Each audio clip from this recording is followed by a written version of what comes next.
Hey guys, working on this 390. It's taken me a while to kind of button this thing up. Some reasons are my own and some are not. So one thing I want to talk about today is a defective part that I got for this engine. It was the main bearings. So when I was buying parts for this thing, I bought everything on Rock Auto pretty much, few exceptions. And you know, I'm on a budget just like anybody else, and looking at bearings, you know, most of them are $70 and up. And I saw this pair or this set for $27, and it was like Engine Tech was the brand.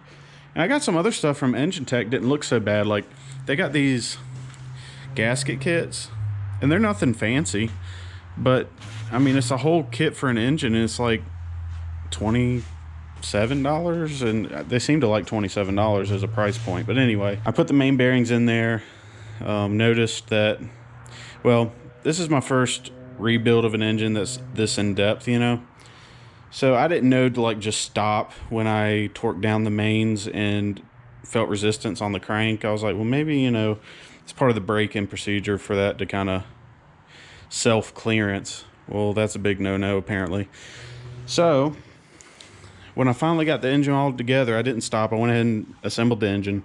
When I got it all back together, the engine took 80 foot-pounds to rotate. I was looking online on forums and things, stuff that's, you know, pretty old. Some of those forums go back a good ways. One guy and a few people said about 50 foot-pounds is probably the most that you would want this thing to want to rotate freshly assembled. All right, so now I'm thinking it's got to be the main bearings, and the crankshaft is where the resistance is. Tri-metal seems to be the standard bearing for old engines like this. The Engine Tech ones were aluminum, and I read a whole write-up before I bought them. Like, oh yeah, aluminum's the new standard in modern engines and stuff, so I wasn't scared of it. And it probably would have been fine if it was machined well.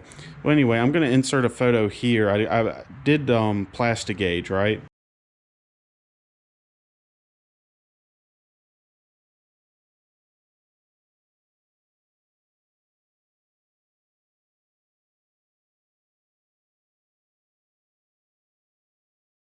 Okay, so now I know, I'm pretty sure I have, this is before I tore back into it, I'm pretty sure just based on online research, my issue is with the main bearings. So I'm like, crap, do I have to like take the heads off and take the whole engine apart in order to remove the crankshaft again?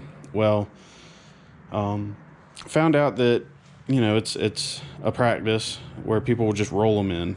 I'm not going to explain that too much. There's a ton of videos on YouTube about it, but that basically saved me a ton of time to do it that way. Bought some, I'll show you what I bought.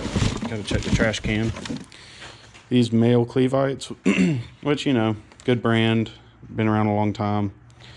This pair of bearings was the Tri-metal.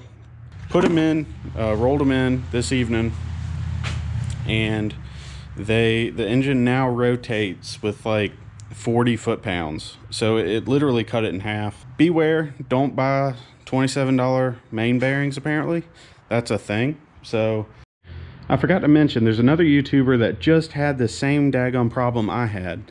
His channel is Garage Goblin, and he is building a Chevrolet, I think is a 350 engine that's going in a 2nd gen Camaro. He had the same daggone problem where the main bearings were too tight, and then he changed the bearings to some nicer bearings, and the thing rotated fine, and he can move on with life.